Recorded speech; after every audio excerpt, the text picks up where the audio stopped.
Well, ladies and gentlemen, my name is Greg Michalowski, and this is the August 14, 2014 Daily Forex Report brought to you by equities.com from Greg Mike FX. I'm going to talk to you a little bit about the EU GDP and CPI, and then take a look at the euro versus US dollar.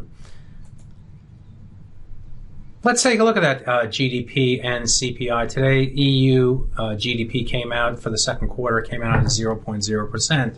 quarter-on-quarter change. The year-on-year CPI or GDP came in at 0.7. Compare and contrast that to the U.S. annualized GDP rate, which is currently at 4%. So needless to say, U.S. GDP is way higher than what the EU GDP is showing. That should be bearish for the euro versus US dollar. CPI data is also showing much weakness here. The month-on-month change in the CPI for the month of July came in at minus 0.7. The year-on-year is just above zero at 0.4%. The ECB targets 2% inflation for the CPI. 0.4 is quite a ways away from that, and the ECB is not expecting that to the 2% level to be approached for another year or two down the road. So no inflation. In fact, they're worried a little bit about that the CPI might go even more negative. Adding to the woes within the euro economy is the ZEW survey of expectations, which fell on Tuesday from 48.1 to 23.7. That is a huge move to the downside. And on Wednesday, we had industrial production come in at minus 0.3 versus expectations of 0.4. Again, not good news. All this should lead to a move to the downside in the charts in the currency pair of the euro versus US dollar. So let's take a look at what's going on. And here we have the daily chart of the euro versus US dollar, and there are certain things that are sticking out for me. In particular, in the current environment here, we've been in a very narrow trading range now for about 14 trading days. Over the last 7 of the last 8 trading days, the market's traded above and below the 133.75 level, which is a 50% retracement of the move up from the July 2013 low to the high that we saw in May of this year.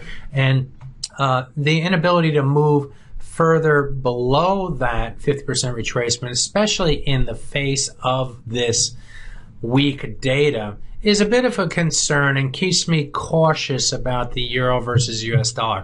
I am bearish. Don't get me wrong. The fundamentals are saying this thing should go lower. A lower currency would help their economy out, help exports, help to import inflation.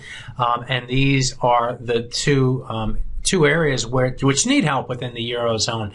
So I am bearish on the euro versus US dollar, not to mention the US growth is going along pretty well, despite the fact that retail sales yesterday were a bit weaker than expected, as were the initial claims today.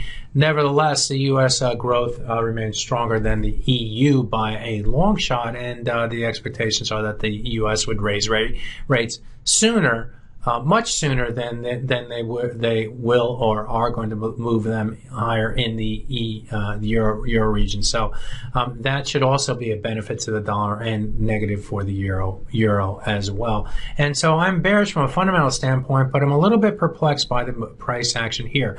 Perhaps the market has come a long way already, and it's just taking a breather, and we need to take that breather before moving to the downside. So the daily chart is showing me a little ambiguity here, a little bit confusion. Let's take a look at the hourly chart. And if we took a look at the hourly chart, this too is showing the consolidation that we've seen over the last 14 trading days.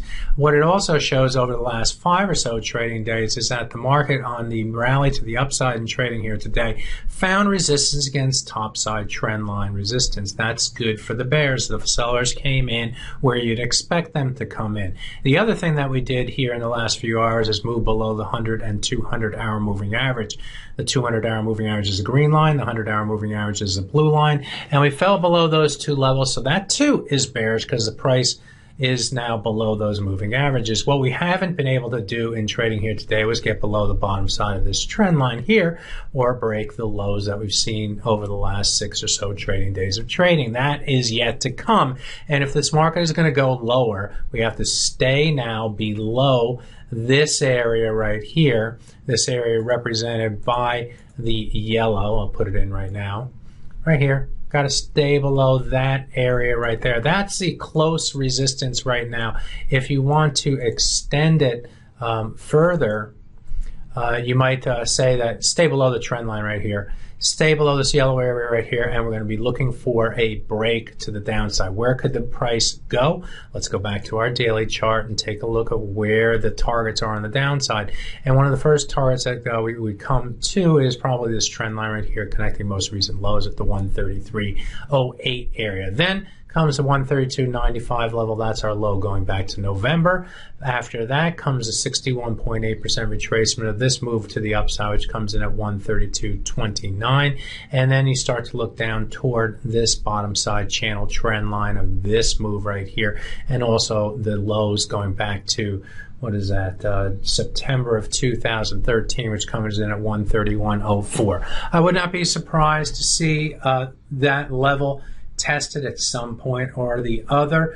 It doesn't go in a straight line. It'll probably be moving down and up and down and up. But if you follow along with these technical levels, you should do okay.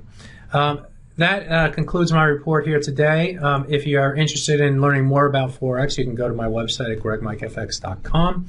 And I'd be happy to, or email me at Greg Michalowski. That's, well, I'll spell it out here on the page here, and email me at that email address, and I'll be happy to answer any questions or get in touch with you. Good fortune with your trading. Bye-bye now.